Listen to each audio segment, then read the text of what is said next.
오늘 하나님께서 우리에게 주신 말씀은 구약 시편 73편 1절로 13절, 신약의 본문 마태복음 13장 14절로 30절 말씀입니다.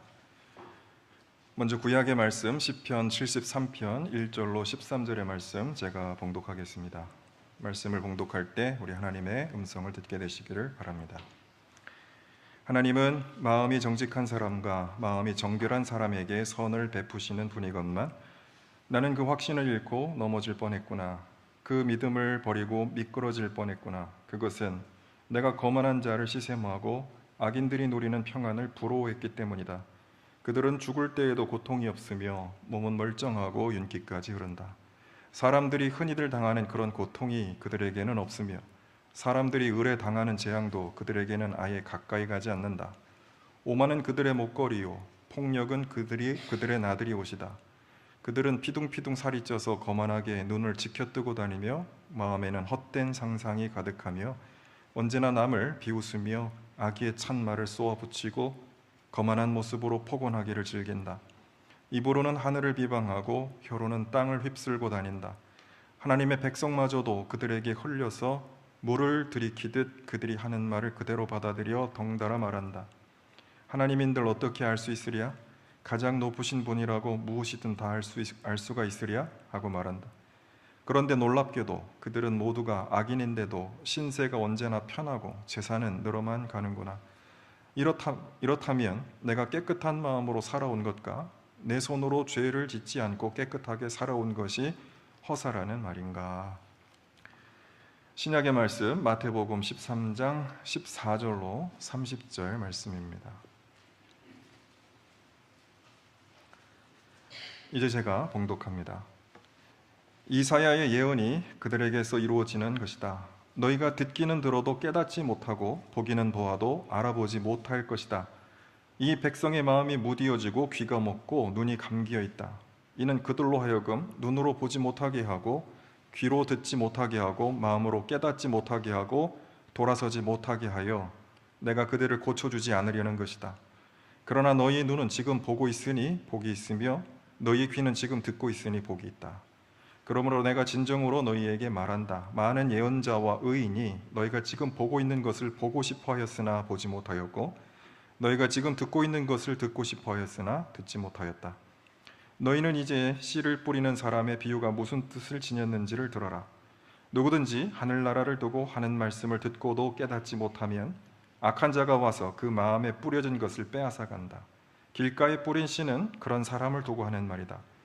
또 돌짝밭에 뿌린 씨는 이런 사람이다. 그는 말씀을 듣고 곧 기쁘게 받아들이기는 하지만 그 속에 뿌리가 없어서 오래가지 못하고 말씀 때문에 환난이나 박해가 일어나면 곧 걸려 넘어진다. 또 가시덤불 속에 뿌린 씨는 이런 사람이다. 그는 말씀을 듣기는 하지만 세상의 염려와 재물의 유혹이 말씀을 막아 열매를 맺지 못한다. 그런데 좋은 땅에 뿌린 씨는 말씀을 듣고서 깨닫는 사람을 두고 하는 말인데 이 사람이야말로 열매를 맺되 100배 혹은 60배 혹은 30배의 결실을 낸다. 예수께서 또 다른 비유를 들어서 그들에게 말씀하셨다. 하늘나라는 자기 밭에다가 좋은 씨를 뿌리는 사람과 같다. 사람들이 잠자는 동안에 원수가 와서 밀 가운데에 가라지를 뿌리고 갔다. 밀이 줄기가 나서 열매를 맺을 때 가라지도 보였다. 그래서 주인의 종들이 와서 그에게 말하였다. 주인 어른께서 밭에 좋은 씨를 뿌리지 않으셨습니까? 그런데 가라지가 어디에서 생겼습니까? 주인이 종들에게 말하기를 원수가 그렇게 하였다. 종들이 주인에게 말하기를 그러면 우리가 가서 그것들을 뽑아버릴까요? 하였다. 그러나 주인은 이렇게 대답하였다. 아니다. 가라지를 뽑다가 가라지와 함께 밀까지 뽑으면 어떻게 하겠느냐? 추수 때까지 둘 다 함께 자라도록 내버려 두어라. 추수할 때에 내가 추수꾼에게 먼저 가라지를 뽑아 단으로 묶어서 불태워버리고 밀은 내 곳간에 거두어 드리라고 하겠다. 아멘.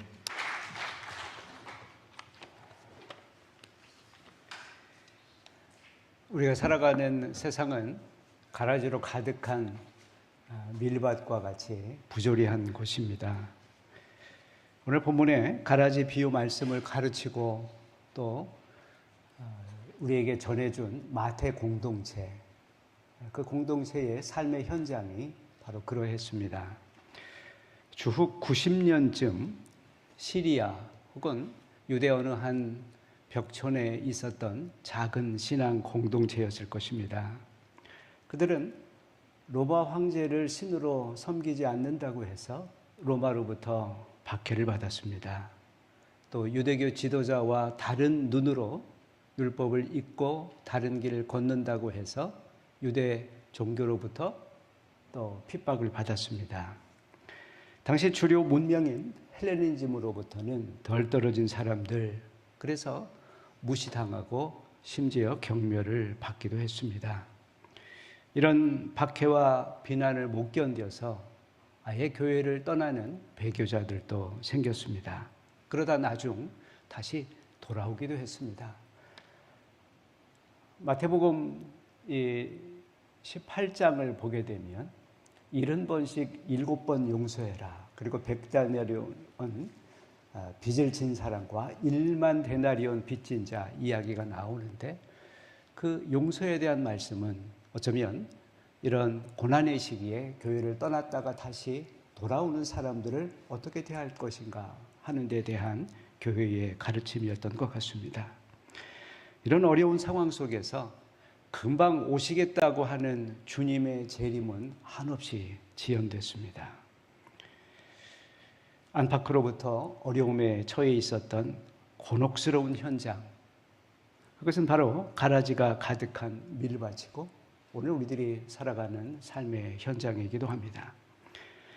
이런 비슷한 모순과 부조리는 우리 구약 성경 시편 73편 주인공이 경험한 현실이기도 했습니다. 1절을 보게 되면 선하시고 의로우신 하나님이 다스리시는 그런 세상인데 현실은 모순투성이입니다. 빛의 자녀들은 고통을 당하는 한가운데 어둠의 자식들은 출세하고 승승장구를 합니다. 4절을 보게 되면 그 어둠의 자식들은, 가라지들은 죽을 때조차도 고통이 없고 심지어 시신에서조차 윤기가 좔좔 흐른다 그랬습니다. 5절을 보면 모든 사람에게 예외 없이 덮치는 재난조차 그들을 용케도 피해간다고 했고요. 6절에 보면 그래서 한없이 교만해진 사람들, 기고만장해서 하는 말이 11절에 나옵니다. 하나님이 늘 뭘 어쩌겠어. 하나님마저도 우습게 생각하는 사람들입니다. 이런 부조리한 세상 속에 살아가게 되면 늘 우리 마음속에 질문이 생깁니다. 하나님은 대체 뭘 하시길래 세상이 이 모양 옆골이란 말인가? 3년 전에 여러분이 잘 아는 가수 나훈아가 노래를 하나 냈는데 히트를 했습니다. 테스 형, 소크라테스예요, 그렇죠? 세상이 왜 이래요? 힘들어서 못 살겠어요. 이것은 일찍이 구약의 시편 시인이 씨름했던 문제였고, 또 신약 본문 마태 공동체 교인들이 질문했던 물음이었고, 또 지금 우리도 동일하게 마음에 품고 있는 질문입니다. 오늘 마태 본문 비유 이야기를 자세히 들여다보면 예수님의 제자들이, 그 하인들이 던지는 두 가지 질문이 있습니다. 첫째는 27절이죠. 주인님, 대체 가라지는 어디서 온 것입니까? 틀림없이 주인님은 좋은 씨를 뿌렸는데 왜 들판에 가라지가 저렇게 많습니까? 시골에서 농사를 지으시건, 혹은 귀촌에서 전원 생활을 하시건, 혹은 도시에서 잔디밭을 가꾸시건, 가라지, 잡초, 악마가 따로 없습니다. 씨를 뿌리지 않았지만 가라지와 잡초는 을에 생겨나기 마련이고 곡물보다 훨씬 더 잘 자랍니다. 생존력은 강하죠. 생존력은 큽니다. 농사짓기는 잡초와의 전쟁이고 또 가라지와의 전쟁이라 할 만큼 아주 무섭고 치열한 일입니다. 두 번째 질문은 28절인데요. 제가 가서 그것들을 다 뽑아버릴까요? 추측하건대 여기에 생략된 단어가 있으리라 그렇게 여겨집니다. 가서 뽑을까요? 지금, 당장, 모조리, 확! 아마 그런 투로 질문을 했을 것입니다. 간혹 텔레비전 뉴스 속에 흉악한 범죄자들이 등장하면 우리도 모르게 튀어나오는 말이 있습니다. 저것도 인간인가? 도대체 귀신들은 어디서 뭘 하길래 저런 인간들 안 잡아가고?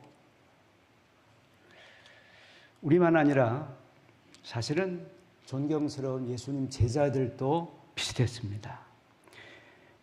예수님의 12제자 중 보아너게라고 하는 별명을 가진 두 제자가 있습니다. 하루는 예수님 일행이 예루살렘을 가기 위해서 사마리아 지방을 통과하려고 했습니다. 그러자 사마리아 사람들이 길을 막고 못 지나가게 했습니다.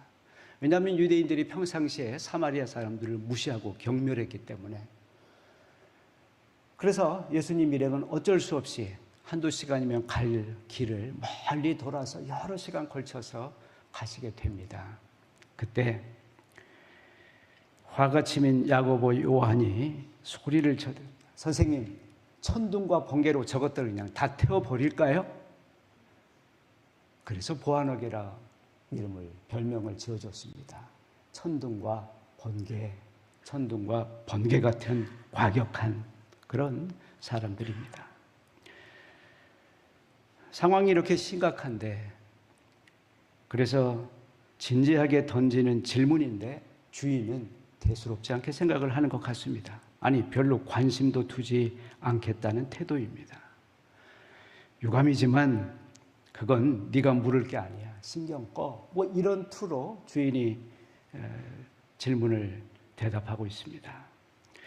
가라지가 어디서 생겼는가 하는 질문만 하더라도요, 그걸 알면 알 리도 없지만 그걸 안다고 해서 너희가 뭘 어쩔 텐데, 그런 투입니다. 태초부터 있었던 악이 어디로부터 왔는지 하나님 외에 알 사람이 이 세상 어디에 있겠습니까? 왜 착한 사람들이 고난을 당하고 악인들은 형통하는 것일까요? 왜 하필이면 제가 이 고통을 당해야 합니까? 우리 수많은 질문을 하나님 앞에 던지지만 언제 한번 속 시원한 대답을 들은 적이 있습니까? 피조물인 인간의 머리로는 도무지 이해할 수도 없는, 파악할 수 없는 그런 일들을 가리켜서 우리는 신비라고 그렇게 말합니다. 오늘 비유 속의 주인의 말을 보십시오. 아, 악마가 그랬구나. 못된 놈. 그렇게 말하고 그냥 끝입니다. 더 이상의 질문도 더 이상의 설명도 없습니다.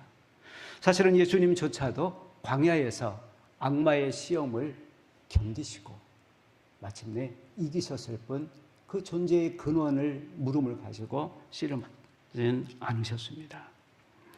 시편 73편을 보게 되면 다 읽지 못했습니다만 16절에서 시인은 이 골치 아픈 문제를 가리켜서 실타래처럼 얽힌 문제다.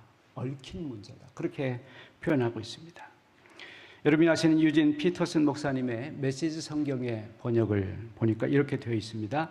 어떻게 된 일인지 알아내려고 했지만 내가 얻은 것이라곤 극심한 두통뿐이었습니다. 하나님의 창조 질서를 교란하고 우리들에게는 커다란 고통을 주는 악마. 이거는 우리에게 두통만 가져다주는 근원적인 문제입니다. 가서 당장 뽑아버릴까요? 두 번째 질문에 주인은 코숨을 칩니다. 주제 넘은 질문이다. 주인이 이렇게 대답을 합니다. 가만둬라. 추수 때까지. 왜 그랬습니까? 가라지와 밀은 쉽게 구분하기가 어렵습니다. 우리나라 논에 있는 피나 또 밭에 있는 잡초, 그것과 달리 유대 밀밭의 가라지는 밀과 아주 생김새가 유사합니다. 막 나서 자라는 동안에 그것이 밀인지 가라지인지 구분하기가 매우 어렵습니다. 차이가 있다면 속이 꽉 차 있는지, 그런데 그것은 오직 추수 때가 돼야지만 알 수 있는 것입니다. 속이 빈 가라지는 고개를 쳐들게 될 테고 또 가벼워져서 바람에 이리저리 흔들리게 될 것입니다. 가만두라고 하는 이 말 속에는 선과 악이 뿌리 깊은 곳에 저 사람들 가운데가 아니라 우리 내면, 우리들 안에 선만 아니라 악이 다른 교인들, 다른 세상에 있는 것이 아니라 내 안에 깊게 뿌리내리고 얽혀 있기 때문에 우리 중 누구도 나의 수준과 나의 능력으로 버겁다고 하는 표현이겠습니다. 가만두라고 하는 또 다른 이유가 있는데 그것은 이거를 뽑아낼 그 책임자가 따로 있다고 하는 것입니다. 30절에 보면요.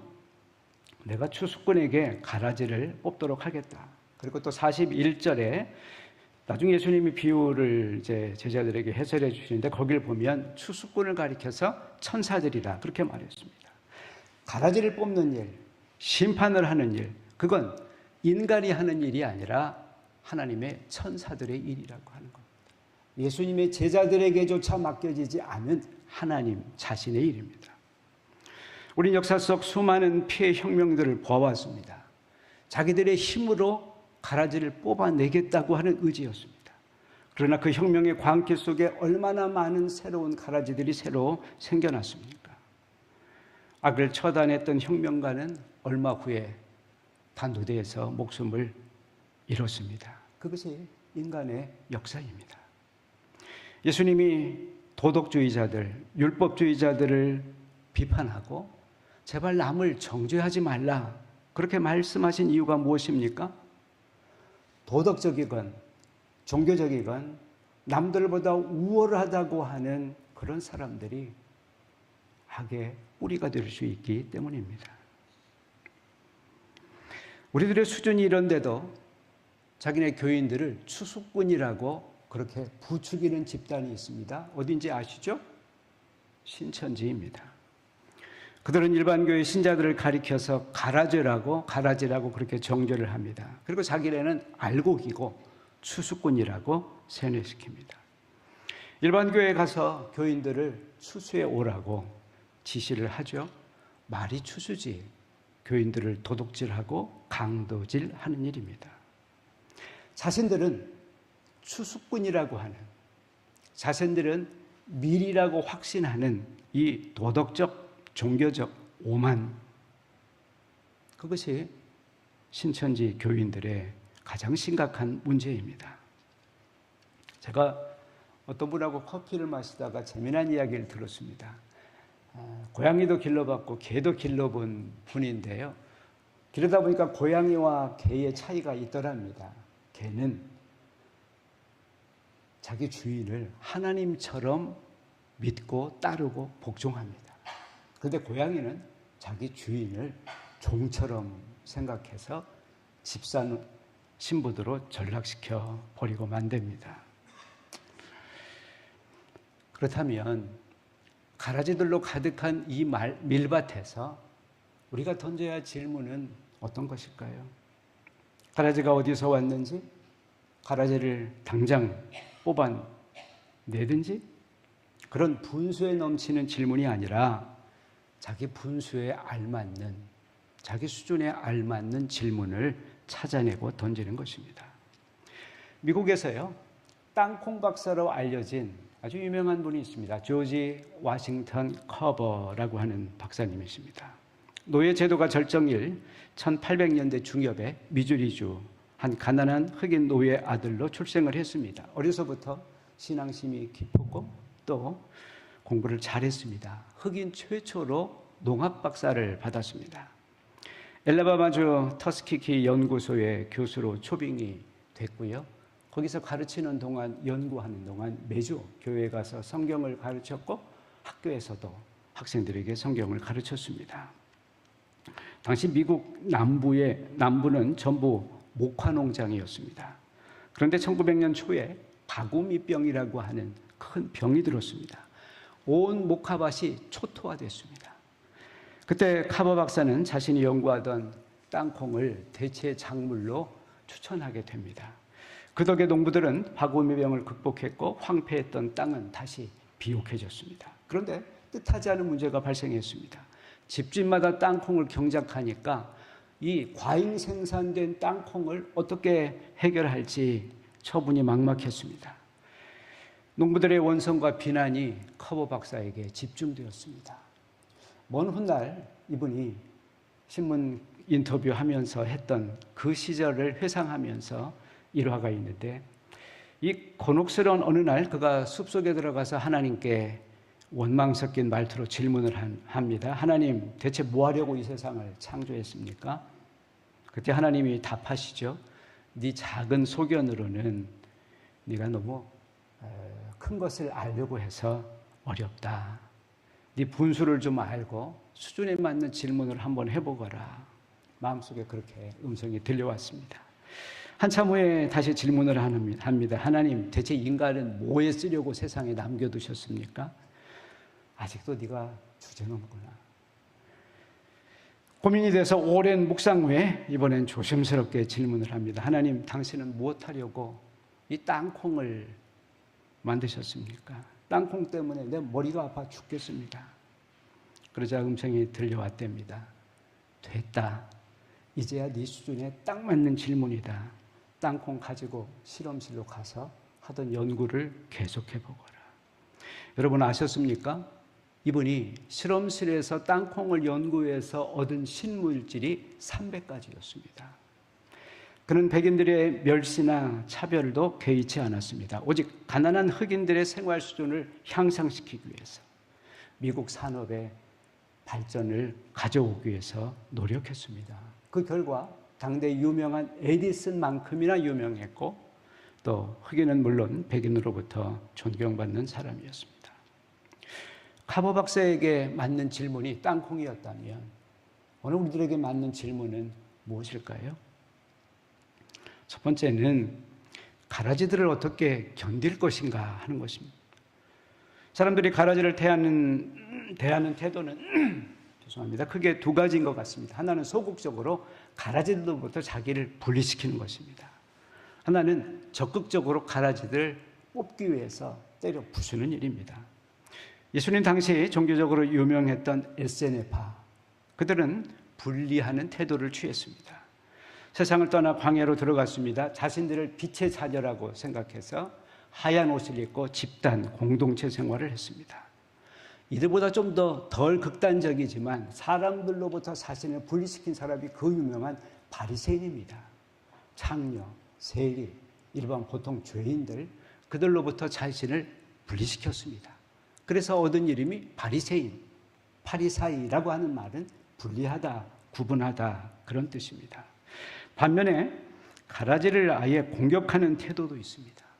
유대인의 순수성을 훼손한다고 해서 늘 품에 칼을 숨기고 다니다가 적이라고 생각하면 테러를 하고 목숨을 빼앗기도 하고 그런 폭력을 휘두른 사람들이 있습니다.